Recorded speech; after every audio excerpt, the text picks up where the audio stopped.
2009 থেকে 2023 15 বছরে দেশ থেকে পাচার হয়েছে 23,400 কোটি dollar. Global financial integrity reports GFIRS এবং কিছু নির্দিষ্ট পূর্বানুমানের ভিত্তিতে টাকা পাচারের এই হিসাব জানিয়েছিল শ্বেতপত্র প্রণয়ন কমিটি। তবে কিভাবে অর্থ পাচার হয়েছে তা সুনির্দিষ্ট না করলেও এবার তা জানালো Bangladesh institute of bank management BIBM। তাদের এক গবেষণায় জানানো হয়েছে, আমদানির নামে চোখের সামনে মিথ্যা ঘোষণায় সিংহভাগ টাকা পাচার হয়েছে ব্যবসার আড়ালে ব্যাংকিং চ্যানেলে, বেশি হয়েছে পোশাক, ভোগ্যপণ্য ও জ্বালানি আমদানি খাতে।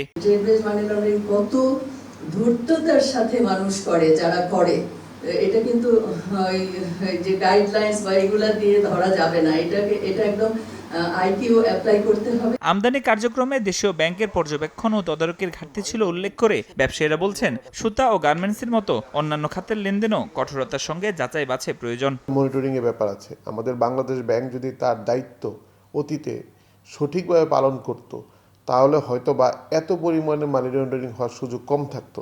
স্টিল মিল, রোলিং মিল, খাদ্য পণ্য, সেখানে এরকম কোনো টুলস কিন্তু আমার জানা মতে নাই। আমরা মনে করি ওই জায়গাগুলোতে সরকারের আরও লক্ষ্য দিতে হবে এবং সেখানে কিভাবে আরও টুলস বাড়ানো যায় যাতে মানি লন্ডারিং প্রবণতা কমে। দায় না এড়িয়ে দায়ীদের বিরুদ্ধে ব্যবস্থা আর পাচারের পথ বন্ধে সন্দেহজনক লেনদেনে কেন্দ্রীয় ব্যাংকের বিশেষ নজরদারি বাড়ানোর তাগিদ অর্থনীতিবিদদের। দায়িত্ব হলো যে এই দেশ থেকে যাতে ডলার বের হয়ে না যায় অবৈধভাবে, সেটা নিশ্চিত করা। তো এবং এই জায়গাতে তারা যে ব্যর্থ হয়েছে, তো সেই ব্যর্থতাটা স্বীকার করা উচিত। সিস্টেম যেটা তৈরি হয়েছে, চ্যানেল তৈরি হয়েছে, সেগুলো তো বন্ধ করতে হবে। সন্দেহজনক লেনদেনগুলোই কিন্তু সমস্যার গোড়া।